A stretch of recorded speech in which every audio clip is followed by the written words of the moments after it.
Hey guys, it's Blair here. I'm here to do a video about where I've been, what I've been doing, and how my Nano is going. So let's address the first thing, is that I did complete my Nano novel in 10 days on the 10th of November.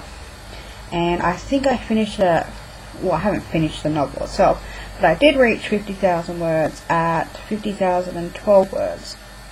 And after that, I think I'm about 53,000 words or so at the moment, because I have had a very busy time since then. I'm really glad I actually got that 50k out of the way, and I have been working on my novel, more so just doing some world building and figuring out stuff and drawing maps and whatnot. Okay, so where have I been since then? Primarily it comes down to the fact that I had surgery on my teeth, and they tried to take out something out of my mouth. It was supposed to be going in there just to go in there and take it out, but it broke halfway, so they had to have surgery, and they had to cut my gums and pull out things and saw things and do things that I don't ever want to think about again. But they did it, and it took me a while to be able to actually use my mouth properly. I could eat, but it hurt, and I really just did not feel like coming on here and making videos when I was drooling and things like that as well. So it's okay now. I think my stitches are still there. We're just waiting for them to come away from there so they can see how it is. My wisdom tooth is coming up, so that was another thing. My wisdom tooth was pushing on another tooth trying to get through, and it couldn't, so there goes the pain.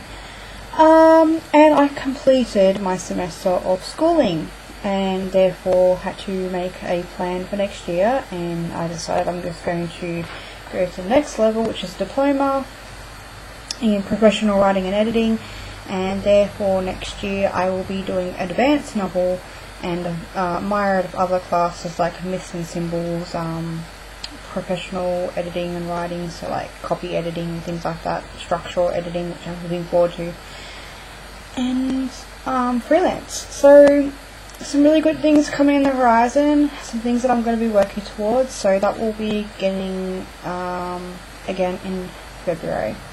So where am I in Nano, you might ask? Well, I'm actually being very honest with myself.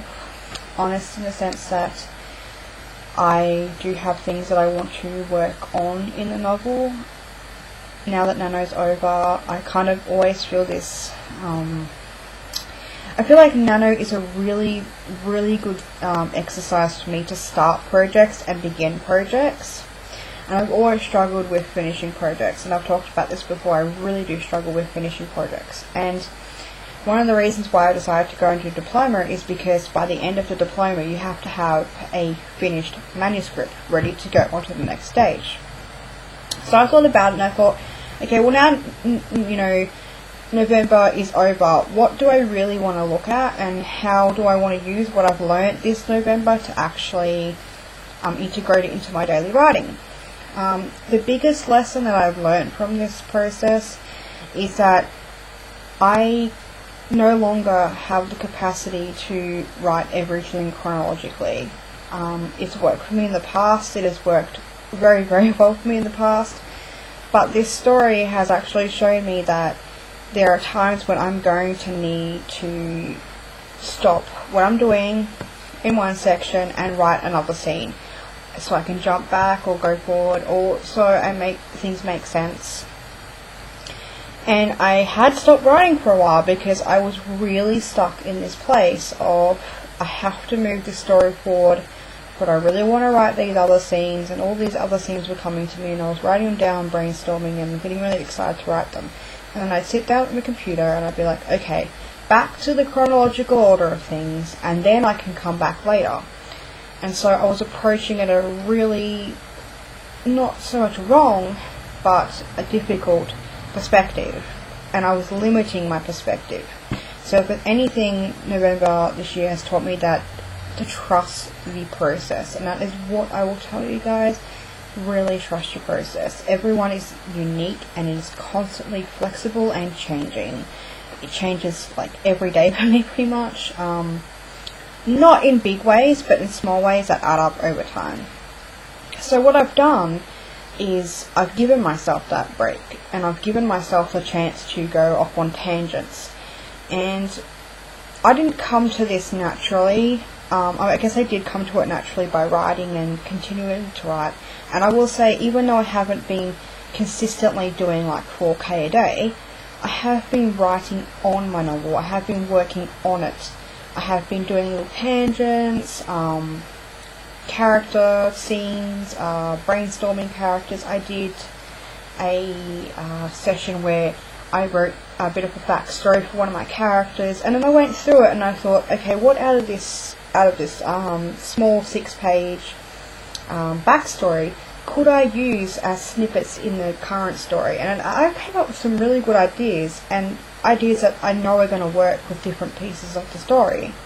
So I allowed myself to go on that tangent, and it has been absolutely brilliant. I know that even though I did write 10K, and the thing is, I think I know by now I can write that many words in that much time. I've learnt to do that. What I need to learn to do, and what I want to learn to do more than anything, rather than need to, is I want to learn how to have a daily practice where I'm continually writing this novel, whether it be 500 words or 4,000.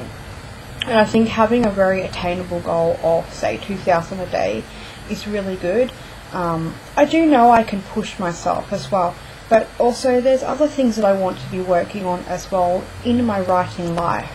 As I mentioned, freelancing journalism and articles, those are really important parts of my life too, and I need those so that I can build up my portfolio. Again, I have a business. I need to be doing my blogs and things like that. So it's about incorporating all my passions and all my portfolio and goals and writing goals into one day and being able to do that. And I think maybe setting aside that 2,000 words a day is a good achievable goal, because when I do have time that I can write more, I know I can write more, and that's when I'll be pushing myself. Whereas when I have school or business or other writing things to work on, I'll know that if I've done 2,000 words and did some brainstorming or some tangent sessions, that's okay, because I'm still working on the novel. Another thing I wanted to talk to you guys about is the time. Now, Nano is a crunch time. It's 30 days. I love the 30 days because it gives me that time to actually start something. And for a lot of people, that is what happens. You start a novel. Some people write and finish a novel, and then they go back and, fill it up with the meaty stuff. Again, it comes back to the process. What I think is important to know too is that, yes, you can write something in 30 days. But it's also really important to give yourself the time to actually write the book that you want to.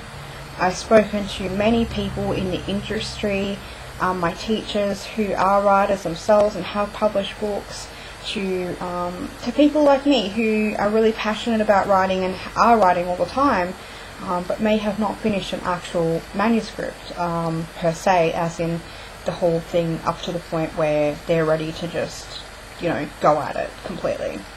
I have finished a manuscript, but I'm nowhere near close to actually doing anything with it. So I think it's important to realize that, again, it comes down to trusting the process.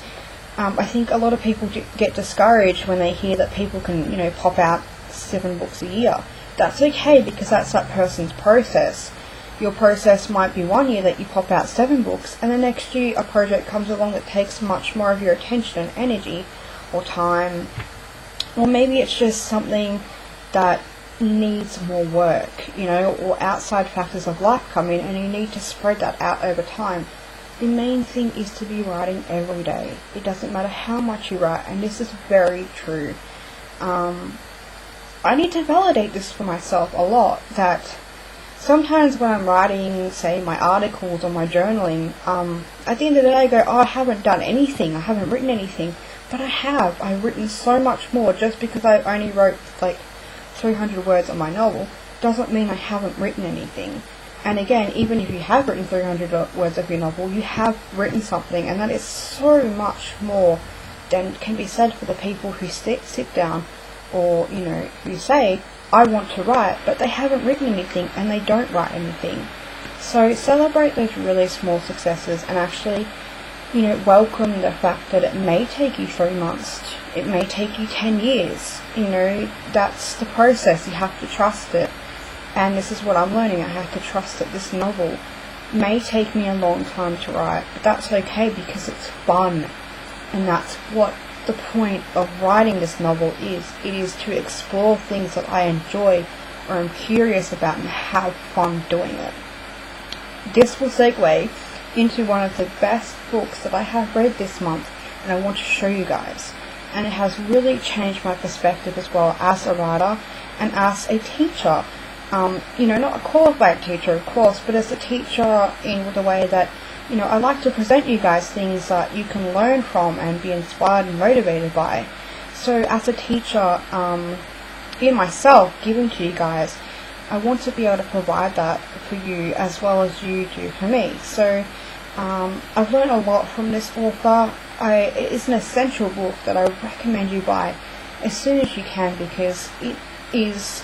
And I've read a lot of books. I mean, every book you can possibly think of that I've tried to do with writing. And this book just seemed to distill everything that I've been looking for or needed to hear or know into one book. But it also challenged me as well. It wasn't simply a how to write a book and get through the end of the process without, you know, going completely mad. It tackled everything that I had been feeling, not just from this Nano, but from all my writing experiences. And it kind of, as I say in my review, it teaches you how to develop your own process and trust that process. And so, the book I'm going to talk to you about very briefly is You've Got a Book on You by Elizabeth Sims, a stress-free guide to writing the book of your dreams. Okay, so... hello. So many post-it notes, it's not funny. I don't think I've posted a book this much in my entire life. There was just so much in here. I'm just going to read from my little notes because sometimes I can't articulate myself properly when I really want to talk about something. Okay. So, I've talked about developing the process. Why I really enjoyed this book is because it has grounded advice. So everything is grounded in reality, but in a way that makes it so available and you can connect with the reader. I never really felt like she was like tooting her own horn or trying to press her viewpoints on me. Not at all. It was like I was in a very comfortable coaching sacred space where she was helping me along and making me question things, not just my book, but the way that I write and the way my characters talk to me, and how I relate to other writers as well, and how they can help me as well to relate to my writing and myself. Elizabeth Sims is hilarious. One comment was about a pygmy herd of goats in an office space, and I just laughed my head off. She has really humorous commentary throughout the book. What I think people would find really, really helpful is the simple to begin techniques that are available to use your lifetime. Some of these are storm writing, which is brainstorming, but it's her own kind of twist on brainstorming and how she uses it as a way to create and go on tangents and do brainstorming and prompts and focus sessions. All the things that I love to do, kind of packed into a different package, I guess you could say. And again, a couple of other points that I really liked are her points on heart-clenching moments, which really made a lot of sense to me, because throughout the book you're going to want to write about these moments that just seize you up, and getting your characters in those moments and out of those moments, and how to write them in a way that's true to you and true to your story. Again, lastly, one of my favourite parts of the book, and it was actually came at the end of the book, was when she was talking about the revision process. She calls it the making the book better process, and her tips are fantastic. What she does, and it's not a very big chapter at all, let me find it, is that she just says, like, what could be the problem? For instance, you know, the problem, the solution, and like the problem and the solution of what she thinks are great ways to tackle it. As you can see, it's really short, but she packs so much into it, so much advice. And one of the best things that I learned was how if you need to cut something out, you need to cut words out of it. Cut one word out of every sentence, and if you can do that to begin with, then you know that you're able to cut out words rather than big chunks. And for me, that was like a revolutionary idea, because when I look at a piece of writing, especially my own, and like the shorter pieces like articles or essays or anything I have to write, and I have to cut stuff down, I always immediately think to cut like big sections out. And I do that too. But sometimes just taking out a couple of words out of a sentence, or rewriting like a couple of words to make like one word work better, is magic. You can do that, and that's part of editing. And I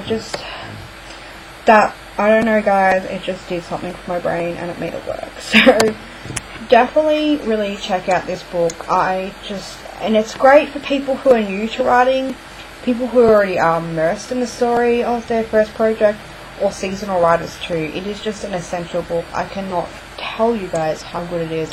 I could go on for hours, but those are the main points that I want to make, and I hope they're very strong for you and guiding you towards buying this book. And it's not a really expensive book either, and I eyed this in the bookshop for months thinking, okay, well, I've already attempted to write a novel, so why would I attempt this book? It is the best book I have read in a long time, and considering, you know, I have started plenty and finished little, it is going to help me on my way to doing that. And also I like too that she makes you look inside yourself rather than outside yourself all the time as well, which is really, I guess, you know, if you're a new age skeptic, might press your buttons or trigger points, but for me it really made a lot of sense. So I definitely recommend picking up this book. I have a couple of other books that I bought, which I'll be doing another haul on. I've bought a lot of writing books in the past couple of weeks, because that's what I do in Nano. I tend to buy a lot of writing books because I'm writing and having a good time. So that's where I'm at. That's where I'm at with my novel. That's how it's going. Oh, I got a new writing buddy. I should show you guys. Hopefully you can see him up there. Look at that Channing Tatum, or Potato as my partner calls.